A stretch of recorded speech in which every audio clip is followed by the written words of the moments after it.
आज हम बात करने जा रहे हैं बेटा law of radioactive decay, chapter number 19 से हमारा ये टॉपिक है। अच्छा, बहुत सारे लोगों में से आप लोगों में से क्लास में मिस किया है लास्ट क्लास में, और ये मेरे ख्याल है एक इम्पॉर्टेंट टॉपिक है हमारे इस साल के कोर्स के हवाले से या इस साल के पेपर के हवाले से। और बहुत सारे लोगों ने एग्ज़ाम की वजह से मिस किया, वो तो हम बाद में डिस्कस करेंगे क्लास में कि क्यों मिस हुआ, क्यों मिस किया लोगों ने क्लास। लेकिन उससे पहले कि हमारा नुकसान ना हो जाए, इसलिए मैंने सोचा कि यार आप लोगों से टाइम अभी हमारे पास ईद में है तो हम इस टॉपिक को डिस्कस भी कर लें, और जो लोग ने नहीं पढ़ा वो इस टॉपिक को यहाँ से ऑनलाइन या वीडियो हम जो यूट्यूब में अब अपलोड करने जा रहे हैं उससे आप सीख लें। तो हम अभी ये वीडियो जो है इंशाल्लाह इसके बाद ये अपलोड हो जाएगा। अस्सलाम वालेकुम। चलें फिर हम बात करते हैं। आप सबको बहुत बहुत ईद मुबारक, और हम चलते हैं इस टॉपिक की तरफ कि हमारे पास law of radioactive decay क्या होता है, और इसको हम देखते हैं। मेरा बेटा रेडियो एक्टिविटी हमने इससे पहले पढ़ा था चैप्टर नंबर 19 के स्टार्ट में। चैप्टर नंबर 19 के स्टार्ट में हमने जब रेडियो एक्टिविटी पढ़ा, रेडियो एक्टिविटी पढ़ी, तो रेडियो एक्टिविटी में हमने देखा मेरा बेटा रेडियो एक्टिविटी क्या होती है। देखो, अगर हमने देखा था कि रेडियो एक्टिविटी क्या है कि एक एलिमेंट है मेरा बेटा X जिसका एटॉमिक नंबर है Z और जिसका एटॉमिक मास है A।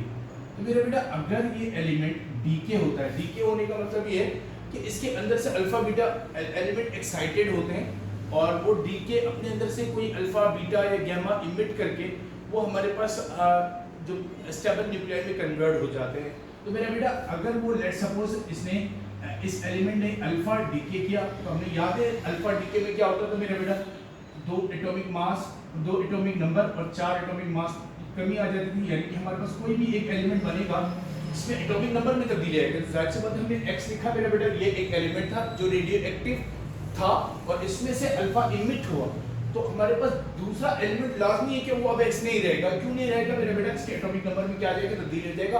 और जब भी एलिमेंट में एटॉमिक नंबर में तब्दीली आएगी तो असल में एलिमेंट ही क्या हो जाएगा, तब्दील हो जाएगा। तो क्योंकि एटॉमिक नंबर के बेस में ही एलिमेंट क्या होता है, अरेंज भी होता है पीरियोडिक टेबल में, और जाना भी पहचाना भी जाता है एटॉमिक नंबर के बेस में। मेरे बेटा अब जो एटॉमिक नंबर हम यहाँ देखेंगे वो उसका होगा 2 एटॉमिक नंबर, क्योंकि हमारे पास यहाँ से 2 अल्फा के अंदर एटॉमिक नंबर 2 होता है, एटॉमिक मास क्या होता है 4। एटॉमिक नंबर यहाँ पर 2 कम हो जाएगा और एटॉमिक मास में कितनी कमी आ जाएगी मेरा बेटा, 4। तो अब देखो इस एलिमेंट में हम कहते हैं कि जो एलिमेंट रेडियो एक्टिव था जिसमें से अल्फा निकला, तो मेरा बेटा उस एलिमेंट को हम कहते हैं पेरेंट न्यूक्लियर। क्या कहते हैं, पहले ये टर्म को समझना पड़ेगा, पेरेंट न्यूक्लियर। और जो डीके होके एलिमेंट बचता है मेरा बेटा उसको हम कहते हैं डॉटर न्यूक्लियर। ठीक है, ये दो कॉन्सेप्ट को आपने याद रखना है। ठीक है, पेरेंट न्यूक्लियर और डॉटर। फिर हम इससे आगे चलते हैं। क्लियर है ये बात, यहाँ तक आगे चलें। चलो तो अब हम चलते हैं लॉ ऑफ इट को देखते हैं। अच्छा, पहले कुछ बातें हम कर लेते हैं। यहाँ पर लेट सपोज कर लेते हैं मेरा बेटा, इसके अंदर तुम्हें पता होगा रेडियो एक्टिविटी के अंदर या रेडियो एक्टिव एलिमेंट की कोई लाइफ नहीं मेजर की जा सकती। उसकी बेसिकली हम लाइफ, हाफ लाइफ मेजर करते हैं। क्या मेजर करते हैं, हाफ लाइफ। हाफ लाइफ का मतलब सबको याद होना चाहिए मेरा बेटा। हाफ लाइफ का मतलब ये होता है कि वो टाइम, जैसे हमने एक एलिमेंट ले लिया मेरा बेटा, कहीं पर एक एटम्स ले लिए, लेट सपोज यहाँ पर 100 रेडियो एक्टिव एलिमेंट्स थे या न्यूक्लियाई थे। ठीक है, 100 रेडियो एक्टिव न्यूक्लियाई थे मेरा बेटा। अगर हाफ लाइफ गुजरेगी तो ये 100 रेडियो एक्टिव न्यूक्लियाई में से मेरा बेटा अब आधी तादाद रह जाएगी। तो वो टाइम जिसके अंदर रेडियो एक्टिव न्यूक्लियाई आधी हो जाए, यानी कि हमारे पास 100 से कितना हो जाएगा मेरा बेटा, अब 50 हो जाएगा। इस टाइम को हम कहते हैं हाफ लाइफ। क्या कहते हैं, हाफ लाइफ। हाफ लाइफ में क्या है कि हमारे पास पेरेंट न्यूक्लियाई कितना हो जाए, हाफ हो जाए, तो वो जितना भी टाइम लेगा हाफ होने में उस टाइम को हम कहेंगे मेरा बेटा half life. Okay, half life. अब हम आगे चलते हैं, इस बात को हम इसकी लॉ ऑफ रेडियोएक्टिव डीके की स्टेटमेंट लिख लेते हैं। स्टेटमेंट में आते हैं मेरा बेटा स्टेटमेंट। ठीक है, स्टेटमेंट कहता है मेरा बेटा कि लॉ ऑफ रेडियोएक्टिव डीके कहते हैं कि देखो, अच्छा इसमें कुछ और बात भी सीख लो। हम इसके स्टेटमेंट में करने जा रहे हैं मेरा बेटा। देखो, अगर हम यहाँ पर 50 न्यूक्लियर ले लिया, लेट्स सपोज इसकी हाफ लाइफ थी, 1 सेकंड के अंदर ही ये कितना हो जाता है, 50 हो जाता है मेरा बेटा। अगले 1 सेकंड में अब ये आधा होगा, क्योंकि अब कितना था पहले मेरा बेटा, 50 था ना, अब ये आधा होगा कितना बच जाएगा मेरे बेटे, यहाँ पर बचना चाहिए 25, कितना बचना चाहिए 25, लेकिन कितने सेकंड होगा, एक ही सेकंड होगा। और यहाँ पर मेरे बेटा अगले में कितना होगा, ये मेरे बेटे 12.5 बनना चाहिए, है ना, ये बात मेरी समझ आ रही।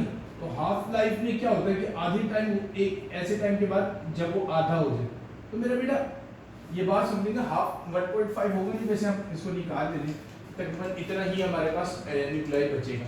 तो अब देखो क्या हो रहा है, डिसइंटीग्रेशन, यानी कि डिसइंटीग्रेशन में जब हम लफ्ज इस्तेमाल करेंगे इसका मतलब ये होगा कि कितना पेरेंट टूट के डॉटर बन चुका है, कितना पेरेंट टूट के डॉटर बन चुका है। तो यहाँ पर देखो पेरेंट कितना टूटा है मेरा बेटा, एक सेकंड के अंदर 50 टूट के डॉटर में कन्वर्ट हो गया होगा। अब सिर्फ कितना बचा है, 50 बचा है। तो यहाँ पर डिसइंटीग्रेशन, यानी कि डिसइंटीग्रेशन बना है मेरा बेटा। जो इनिशियल टाइम में हमने जितना भी एलिमेंट लिया था, लेट्स सपोज लेते हैं n नॉट, ये मेरा बेटा जब टाइम क्या था 0, अभी प्रोसेस स्टार्ट नहीं हुआ था, तो हमारे पास जैसे ही एलिमेंट ब्रेक होके मेरा बेटा जितना भी बचा है, अब हमारे पास कितना हो गया n, तो बेटा अभी कितना बचा था, ऊपर हमने लिखा हुआ 50। तो मेरा बेटा डिसइंटीग्रेट कितना हुआ, डिसइंटीग्रेट का मतलब है कितना पेरेंट डॉटर में कन्वर्ट हो चुका है, वो कैसे निकालेंगे, n नॉट माइनस n से निकालेंगे, समझ रहे हो ना। तो क्या होगा मेरा बेटा, 100 में से 50 माइनस करोगे कितना बचा, इंटीग्रेट हम कैसे निकालेंगे, डिसइंटीग्रेट का मतलब है कितना पेरेंट डॉटर में कन्वर्ट हो चुका है, that is called delta n। Delta n initial में से माइनस कर देंगे मेरे बेटा, बचा हुआ कितना है, तो हमारे पास बचा हुआ 50 है, तो 100 में से 50 माइनस किया तो 50 है। लेकिन इस केस के अंदर देखोगे मेरे बेटे कितना डिसइंटीग्रेशन हुआ है, यहाँ 50 था, यहाँ पर कितना बचा 25, तो मेरा बेटा कितना बचेगा, यहाँ डिसइंटीग्रेट कितना हुआ 25, यहाँ पर एक सेकंड में कितना डिसइंटीग्रेट हुआ, हमारे 12.5 बचा 25 में, 12.5 हमारे पास डिसइंटीग्रेट हो चुका है। तो इसका मतलब ये मेरे बेटा डिसइंटीग्रेशन, मैं लफ्ज बोल रहा हूँ डिसइंटीग्रेशन कम होता जा रहा है टाइम के साथ, लेकिन टाइम के साथ नहीं हो रहा मेरा बेटा। वजह क्या है कि हमारे पेरेंट न्यूक्लियाई की तादाद क्या होती जा रही, कम होती जा रही।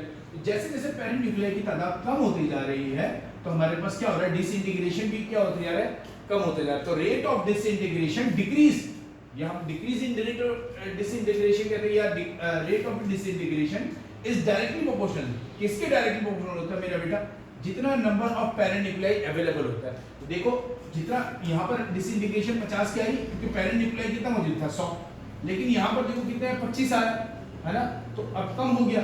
लेकिन क्यों कम हो गया मेरे बेटा, पेरेंट न्यूक्लियाई की तादाद भी कम हो गई। तो एक चीज कम होने से दूसरी चीज भी कम हो रही है, दैट इज मीन दोनों डायरेक्टली प्रोपोर्शनल है। तो पेरेंट न्यूक्लियाई की तादाद कम होने लगी है, डिसइंटीग्रेशन भी क्या होने लगा, कम होने लगा। तो रेट ऑफ डिसइंटीग्रेशन डिक्रीजेस, है ना, इसके साथ साथ मेरा बेटा जैसे जैसे पेरेंट न्यूक्लियाई भी कम हो रहा है। तो इसीलिए हमारे पास ये स्टेटमेंट बनता है कि ये जो डिसइंटीग्रेशन है या रेट ऑफ डीके है, ये डायरेक्टली प्रोपोर्शनल होता है मेरे बेटा नंबर ऑफ पेरेंट न्यूक्लियाई। यही हमारा स्टेटमेंट है इसका। तो आए हम लिख लेते हैं the rate of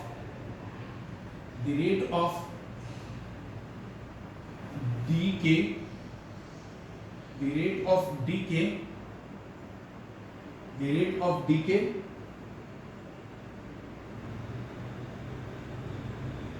of parent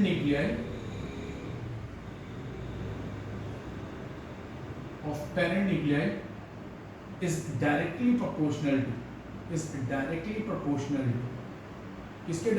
है बेटा, जितनी तादाद होगी डायरेक्टली प्रोपोर्शनल टू जितनी तादाद होगी मेरा बेटा पेरेंट एलिमेंट की, है ना, जो डिसइंटीग्रेशन के लिए अवेलेबल। तो जो डिसइंटीग्रेशन के लिए अवेलेबल, तो directly proportional to the number of parent nuclei available for disintegration,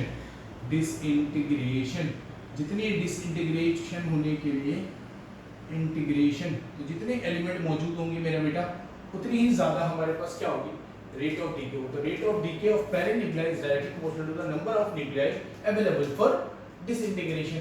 तो ये हमारे पास है मेरा बेटा लॉ ऑफ रेडियोएक्टिव डीके।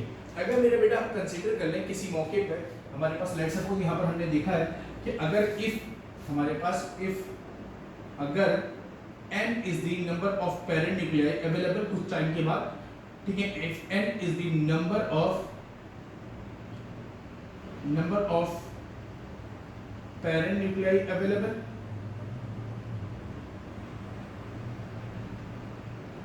ठीक है, और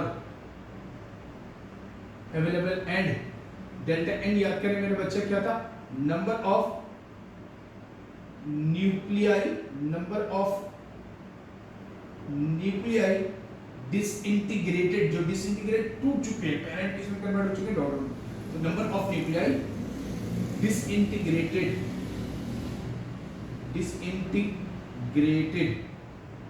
इन टाइम डेल्टा टी। तो मेरा बेटा अगर ये हमारे पास पैरेंट न्यूक्लियाई अवेलेबल है तो हमारे पास जो डिसइंटीग्रेट हुआ है वो इन डेल्टा एन हमारे पास डिसइंटीग्रेट हुआ इन टाइम टी में, तो मेरा बेटा जो भी टाइम लगा होगा, हमने यहाँ पर 1 सेकंड लिया था, हमने ले लिया लेट्स सपोज 50 सेकंड 100 सेकंड जो भी हो, तो हमारे पास जितने भी एलिमेंट डिसइंटीग्रेट हुए वो हमारे पास डेल्टा एन है। तो हमारे पास अवेलेबल कितना था, एन था। तो मेरा बेटा याद करो जितना अवेलेबल होता है डिसइंटीग्रेशन के लिए उससे जो रेट ऑफ डिसइंटीग्रेशन होता है वो क्या होता है मेरा बेटा, डायरेक्टली प्रोपोर्शनल होता है ना। दोबारा से लफ्ज बोल रहा हूँ, सुन लो, हमारे पास क्या बोल रहा हूँ मैं कि जो डिसइंटीग्रेशन होता है, रेट ऑफ डिसइंटीग्रेशन होता है वो डायरेक्टली प्रोपोर्शनल होता है जितना अवेलेबल होता है न्यूक्लियर। तो अवेलेबल न्यूक्लियर हमारे पास मेरा बेटा n था और हमारे पास डिसइंटीग्रेट हुआ ये, और कितने टाइम में t। तो रेट का मतलब क्या होता था मेरा बच्चा, रेट का मतलब होता था delta t divide by delta n is proportional to मेरा बेटा क्या होगा, is directly proportional to number of nuclei available for disintegration, that is the equation. तो मेरा बेटा ये स्टेटमेंट के मुताबिक है, पर यहाँ पर मेरा बेटा नेगेटिव साइन लगाएंगे, क्यों मेरा बेटा, क्योंकि रेट ऑफ डिसइंटीग्रेशन डिक्रीज होती जाती है विद रिस्पेक्ट टू टाइम। कैसे मेरा बेटा, यहाँ पर हमने देखा पहले शुरू में 50 था, डिसइंटीग्रेट हुआ, पैरेंट न्यूक्लियाई की ताकत कम हो गई, फिर डिसइंटीग्रेशन भी कम हो गया, 25 हो चुके, फिर ऐसे जैसे जैसे टाइम गुजरेगा तो डिसइंटीग्रेशन कम हो जाएगी। दैट्स व्हाई ये जो नेगेटिव साइन शो कर रहा है ये इसका मतलब है कि जो डिसइंटीग्रेशन है वो उसके साथ साथ क्या होती जाएगी, कम होती जाएगी। ओके, यहाँ तक चलें तो हम आगे चलते मेरा बेटा, इससे आगे चलते हैं। अब ये आपके पास मौजूद है, हम आगे चलेंगे इससे, ठीक है ना। तो चलो इसको भी साफ कर लेते हैं, स्टॉप करके आप लोग कॉपी कर लें, ठीक है, स्टॉप करके कॉपी कर लें, आगे चलेंगे। अच्छा, तो अब हम आगे देखते हैं मेरा बेटा, ये नेगेटिव साइन क्या इंडिकेट कर रहे हैं, हमारे पास जो डिसइंटीग्रेशन है वो डिक्रीज हो रहा है टाइम के साथ। तो यहाँ पर हम लिख लेते हैं, अगर आपको याद हो, नेगेटिव साइन shows that क्या मेरा बेटा शो कर रहे हैं, shows that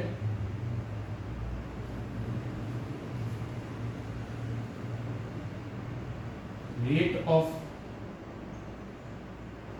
disintegration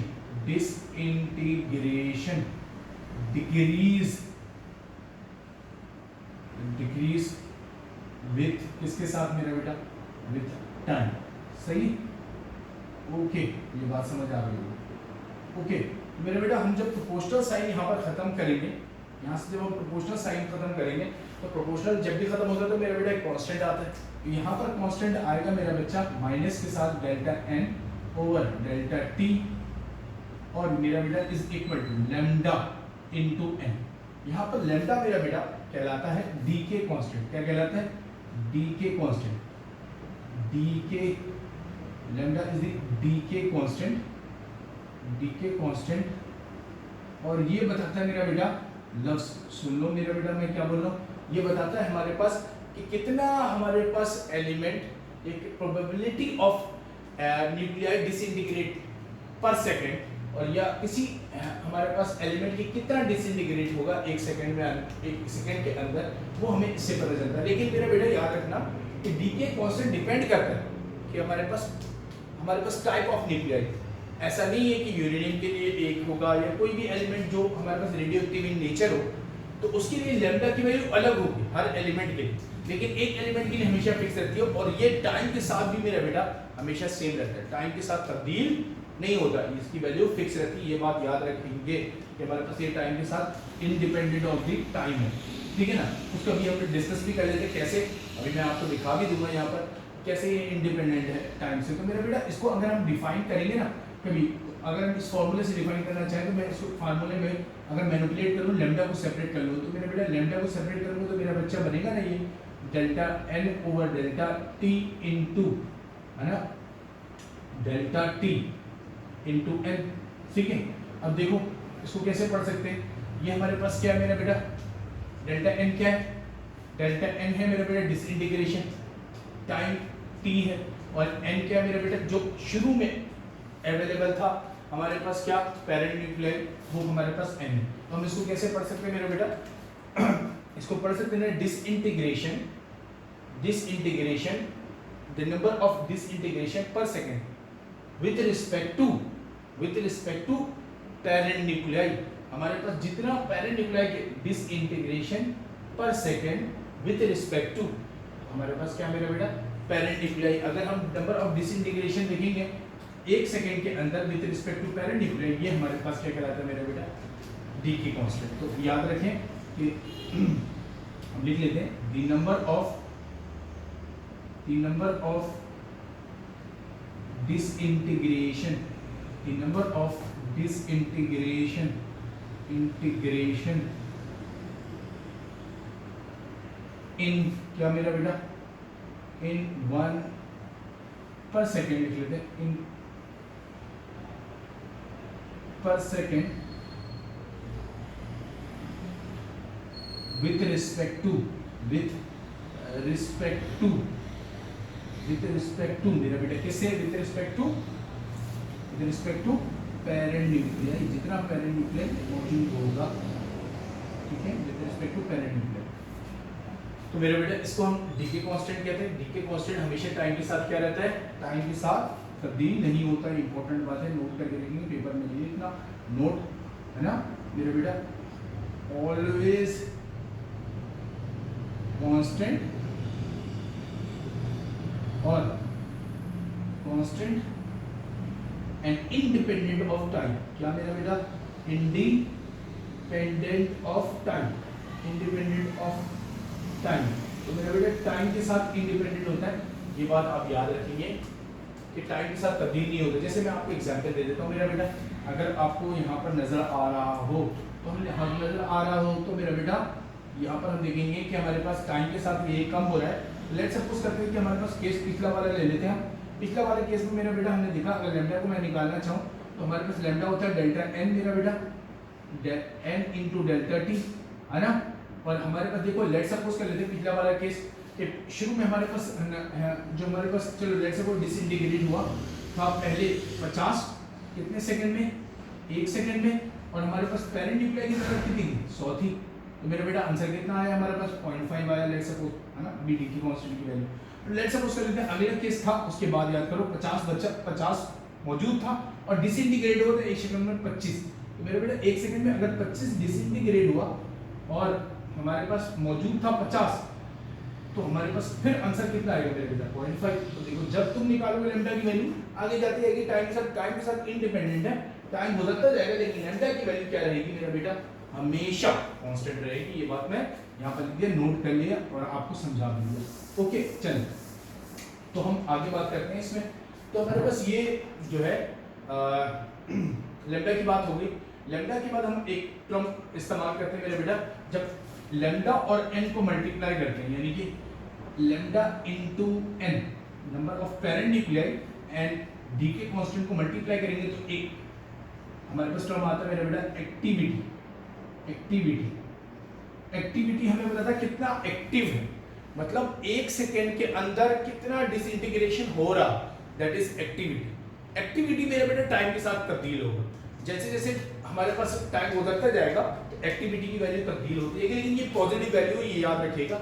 यहाँ पर बाज़ दफ़ा हमारे पास बच्चे कंफ्यूज रहते हैं, क्यों मेरा बेटा, कि अगर हम देखें इस इक्वेशन के अंदर भी कि अगर हम यहाँ पर एक्टिविटी को इंसर्ट भी करते हैं तो मेरा बेटा क्या बनेगा, ये हमारे पास ऐसा लगता है कि हमें delta n over delta t, सही ना, इज इक्वल टू मेरा बेटा एन इंटू लैम्डा है। इक्वेशन में हमारे पास ये क्या रहेगा एक्टिविटी। तो बाद लोग समझते हैं यार ये नेगेटिव, मेरा बेटा एक्टिविटी नेगेटिव नहीं हो सकता। क्यों नहीं हो सकता, क्योंकि हमारे पास देखो एक्टिविटी बता रहा है नंबर ऑफ डिसइंटीग्रेशन पर सेकंड, नंबर ऑफ डिसइंटीग्रेशन पर सेकंड, नंबर ऑफ डिसइंटीग्रेशन पर सेकंड। तो ये डिसइंटीग्रेट होना पर सेकंड के अंदर, तो मेरा बेटा ये तो पॉजिटिव टर्म है, क्योंकि देखो खुद सोचो कि हमारे पास एक चीज टूट रही है तो ये अब आगे जाके भी कम होती जाएगी, यानी कि डिसइंटीग्रेट होता जाएगा पेरेंट न्यूक्लियाई डॉटर में। ऐसा तो नहीं हो सकता, कि हमारे पास जो पेरेंट न्यूक्लियाई है वो डॉटर में कन्वर्ट ना हो, है ना। यानी कि अगर नेगेटिव टर्म होता है एक्टिविटी तो क्या होता है कि उलट हो रहा है प्रोसेस, यानी कि नंबर ऑफ डिसइंटीग्रेशन इंटीग्रेशन हो रहा है, यानी कि डॉटर कन्वर्ट हो रहा है पेरेंट में। तो ऐसा पॉसिबल नहीं है, तो हमारे पास रिवर्स प्रोसेस हो जाएगा, तो नेगेटिव टर्म नहीं है। हाँ, ये एक्टिविटी की तादाद इसकी कम होती जाएगी टाइम के साथ। तुम खुद ही इमेजिन करो, हमारे पास जैसे हमने हाफ लाइफ का कॉन्सेप्ट पढ़ा भी, तो उसके अंदर हमने देखा ही। ओके मेरा बेटा, अब हम आगे आते हैं एक्टिविटी के बाद। यहाँ तक क्लियर है? तो हम एक्टिविटी को कैसे डिफाइन करते हैं मेरे बेटा? Number of disintegration, number of disintegration per second. Activity क्या है? द नंबर ऑफ डिसइंटीग्रेशन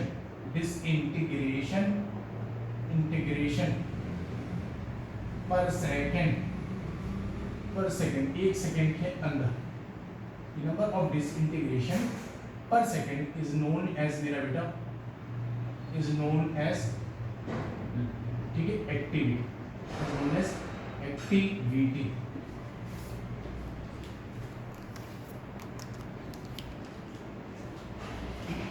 चलिए, तो हमारे पास एक्टिविटी, तो एक्टिविटी आई होप कि आपको समझ आ गया हो। अब यहाँ तक कॉन्सेप्ट आपका क्लियर है, ठीक है। तो अब यहाँ पर आप कॉपी करेंगे क्योंकि कुछ बोर्ड साफ करना पड़ेगा, बोर्ड में इतनी जगह नहीं है। अगर मैं बोर्ड को छोटा करता हूँ, यानी कि वीडियो को छोटा करता हूँ, पॉज करता हूँ, तो उसमें मसला ये आता है कि आपको नज़र शायद ना आए, तो आपके पॉज करना है और इसको कॉपी कर लेना है, और यहाँ से हम आगे चल रहे हैं। पीछे को मैं ये डिलीट करता हूँ और आगे चलेंगे मेरा बेटा यहाँ से। तो अब हमारे पास आपको पता होगा मेरा बेटा कि एक्टिविटी के बाद हम चलते हैं, फिर हमने देखना है कि ये जो हमारे पास ग्राफ होता है रिलेटिव एक्टिविटी विद टाइम, तो बेटा ये एक्सपोनेंशियल नेचर का होता है। ये भी आप समझ सकते हैं कैसे एक्सपोनेंशियल नेचर का होता है, हम डिस्कस कर लेते हैं। n divide by n not, ठीक है ना। अब जब इसको देखोगे मेरा बेटा, तो ये एक्सपोनेंशियल नेचर को डिस्कस करेंगे। और मैथमेटिक्स वाले जल्दी समझ जाते हैं, लेकिन खैर हम बात करेंगे बायोलॉजी वाले को बारे में भी बात करना है। तो मेरा बेटा एक्सपोनेंशियल नेचर क्यों होता है? देखो एक्टिविटी, रिलेटिव एक्टिविटी है ये, रिलेटिव एक्टिविटी समझ लो मेरा बेटा। कैसे है ये एक्टिविटी? देखो एक्टिविटी, लेट्स सपोज करो बिल्कुल शुरू में एक्टिविटी अगर हम देखेंगे ना, बिल्कुल शुरू में एक्टिविटी अगर हम देखेंगे, लेट्स सपोज एक्टिविटी हमने देखा a, तो हमारे पास लैम्डा तो हमेशा कांस्टेंट रहता है मेरा बेटा, और n नॉट से मल्टीप्लाई कर देंगे बिल्कुल शुरू में जो नंबर ऑफ एलिमेंट मौजूद था, तो हम मल्टीप्लाई करेंगे एक्टिविटी आएगा। लेकिन देखो मेरा बेटा बाद में जब कुछ टाइम गुजर जाएगा, जब एलिमेंट की तादाद कम होगी, n हो गया लेट्स सपोज, तो n हो गया मेरा बेटा, लेकिन लैम्डा तो कांस्टेंट है, अब इसकी वैल्यू कम होती जा रही है टाइम, है ना, पेरेंट न्यूक्लियर की तादाद कम होती जा रही है वक्त के साथ साथ। तो एक्टिविटी की वैल्यू अब a लिखेंगे, अगर उसको a लिखा तो इसको a डैश लिखना पड़ेगा, क्योंकि ये दोनों की वैल्यू क्या होगी मेरा बेटा अलग है, क्योंकि लैम्डा की वैल्यू कांस्टेंट है, लेकिन n नॉट और n अलग है। समझ आया ये बात? ओके, तो एक्टिविटी, तो अब अगर मैं इन दोनों को आपस में डिवाइड कर दूं ना मेरा बेटा, कि हम a डैश को डिवाइड कर दें a से, तो रिलेटिव एक्टिविटी, रिलेटिव के लिए क्या करते हैं मेरा बेटा, है ना, रिलेटिवली किसी वैल्यू को देखना तो आपस में डिवाइड करते हैं, तो मेरा बेटा lambda divide by n not करेंगे, तो मेरा बेटा लैम्डा से लैम्डा कैंसिल हो जाएगा, तो a डैश बाय a आ जाएगा, विच इज इक्वल टू मेरा बेटा n इंटू n नॉट। ये n नॉट, ये सिर्फ समझने के लिए मैं आपको समझाने के लिए कर रहा हूँ, यहाँ पर आपने इसको कॉपी नहीं करनी। ओके, तो समझ गए ना, relative activity n over n not. तो मेरा बेटा रिलेटिव एक्टिविटी को देखें तो टाइम के साथ ये ग्राफ नीचे की तरफ आता है शुरू में बहुत तेजी से।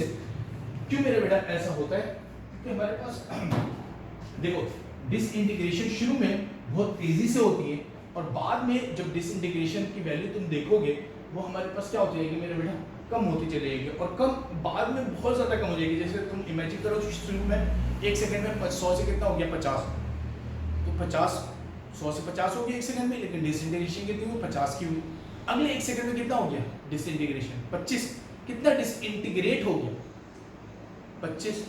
फिर हमारे पास जो 25 बचा हुआ पेरेंट न्यूक्लियर, अब डिसइंटीग्रेशन आधा होगा हाफ लाइफ के बाद, अब अगले हाफ लाइफ के बाद आधा होगा तो कितना होगा 12। तो शुरू में डिसइंटीग्रेट कितना होगा 50, अब कितना हो रहा है 1 सेकंड में 12। फिर अगले आप तुम देखोगे 1 सेकंड में 6, फिर अगले सेकंड 1 सेकंड में देखोगे 3, फिर अगले 1 सेकंड में देखोगे 1.5। तो मेरा बेटा इस तरह क्या होगा कि हमारे पास जो डिसइंटीग्रेशन, अब देखो कुछ टाइम गुजरने के बाद हमारे पास अब क्या हो रहा है कि 1.5 मतलब 1.5 डिसइंटीग्रेट हुआ, जबकि शुरू में कितना हो रहा था 50। शुरू में बहुत तेजी से कम होते होते आता है। अब देखो 1.5 के बाद अगर तुम करोगे तो 7.5 आ जाएगा, फिर उसको आधा करोगे तो हमारे पास कम होते चले जाएगा वैल्यू, लेकिन छोटी होती चलेगी, लेकिन जीरो नहीं पहुंचेगा। तो इसीलिए देखो शुरू में बहुत तेजी से कम हुआ और बाद में जो कम होने की तादाद है ना, यानी कि रेट ऑफ डिसइंटीग्रेशन वो कम होती जा रही है। दिस शोज दैट कि एक्सपोनेंशियल नेचर का ग्राफ होता है। एक्सपोनेंशियल चीजें यही होती हैं कि शुरू में बहुत तेजी से कम हो जा, फिर उसके बाद मेरा बेटा क्या होना। अब इसको लंबा टर्म है, इसको हम डिस्कस बाद में भी कर सकते हैं या हम मैथमेटिकली भी समझ सकते हैं, ठीक है ना। लेकिन अभी आपको आई होप कि समझ आ गया एक्सपोनेंशियल चीजें क्या होती है कि शुरू में तेजी से कम होना और बाद में वो स्लो हो जाना प्रोसेस का, that is called exponential nature process. तो मेरा बेटा अब हम यहाँ पर देखते हैं कि अगर हम इसको ले लेते हैं, इफ अगर हम यहाँ पर कंसीडर करें if n not is the number of, I hope के नजर आ रहा होगा, if n not is the number of parent nuclei available in time, कितना मेरा बेटा n नॉट तो उस वक्त जब प्रोसेस स्टार्ट नहीं हुआ था, टाइम इज इक्वल टू 0 मेरा बेटा, अभी टाइम स्टार्ट ही नहीं हुआ था, है ना। और n क्या बेटा कुछ टाइम गुजरने के बाद, है ना। तो हमारे पास n नॉट हमारे पास शुरू में था और हमारे पास n क्या मेरा बेटा कुछ टाइम गुजरने के बाद जितना पेरेंट न्यूक्लियाई रह जाएगा तो वो हमारे पास जो है वो n के बराबर, तो हम यहाँ पर लिख लेते हैं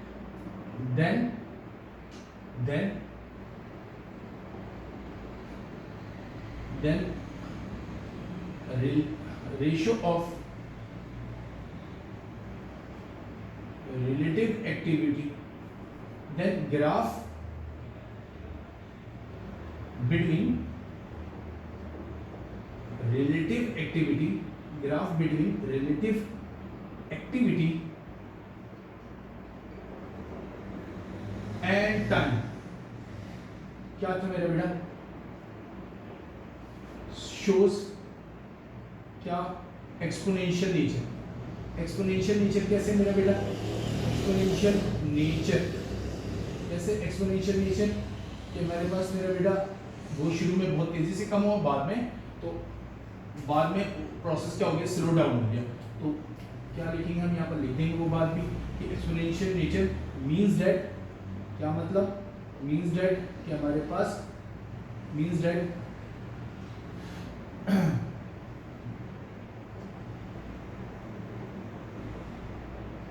parent nuclei decreases rapidly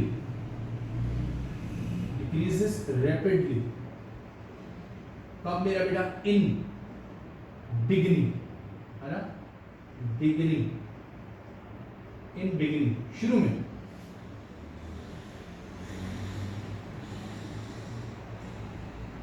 rapidly, यहाँ पर रैपिडली नहीं लिखा मेरा बेटा, अगर आपको नजर नहीं आ रहा हो तो रैपिडली, ठीक है, in beginning and slow down as, कैसे मेरा बेटा, एज टाइम पासेस, जब टाइम गुजरता जाता है ना।